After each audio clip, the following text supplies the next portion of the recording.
तेलंगाना से खबर है देश की बात में। बम्पर फसल के बाद भी तेलंगाना के धान के किसान परेशान हैं क्योंकि धान खरीद केंद्रों पर फसल बेचने के लिए उन्हें लंबा इंतजार करना पड़ रहा है। उनका कहना है कि केंद्र और राज्य की सरकारों के बीच ये दोनों आकर फंस गए हैं।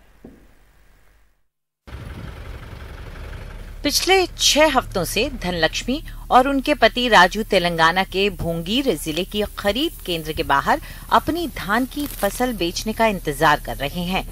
उनका इंतजार अब भी जारी है। 15 एकड़ जमीन पर मैंने 3,70,000 रुपए खर्च किए हैं। मैं यहाँ धान लेकर आई हूँ। जब बारिश होती है तो फसल अंकुरित हो जाती है।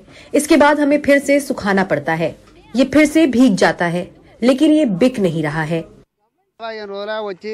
हमें यहाँ आए 1 महीना 15 दिन हो चुके हैं। वो फसल नहीं खरीद रहे हैं। उनका कहना है कि धान में नमी है, जब बारिश हो रही है तो हम कैसे सुखाएं?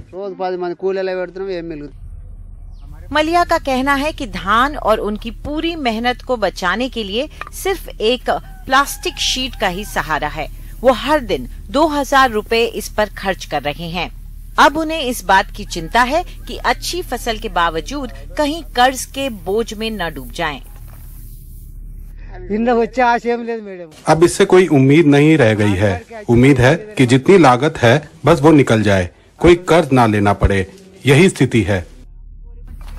खरीद केंद्र के अधिकारी धान को मंजूरी तभी देते हैं जब उसमें नमी की मात्रा इस मीटर में 17 से कम होती है। लेकिन तेलंगाना में लगातार बारिश हो रही है और जब नमी होती है तो वो अंकुरित हो जाता है, रंग बदल जाता है और कोई खरीदार नहीं मिलता।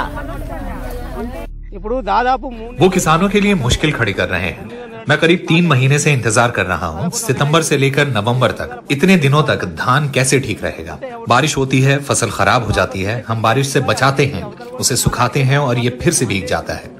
हमें फिर से सुखाना पड़ता है। एक किसान कितने समय तक ये सब झेल सकता है? अगर वो मंडी लाते ही कम कीमत पर भी खरीद लें तो ठीक रहेगा। तेलंगाना सरकार का कहना है कि केंद्र सरकार ने 40 लाख मीट्रिक टन की खरीद की बात कही थी, जबकि खरीफ की फसल ही 90 लाख मीट्रिक टन है। केंद्र सरकार ने पिछली रबी फसल के भी 5 लाख टन अभी तक नहीं खरीदे हैं। तेलंगाना के गांव-गांव में यही परिस्थिति है। हर जगह धान किसान ला रहे हैं, लेकिन उसे खरीदने वाला कोई नहीं है। किसानों का कहना है कि राज्य और केंद्र की राजनीतिक लड़ाइयों के बीच उनकी जिंदगी से खिलवाड़ हो रही है। भोंगीर से उमा सुधीर की रिपोर्ट, NDTV इंडिया के लिए।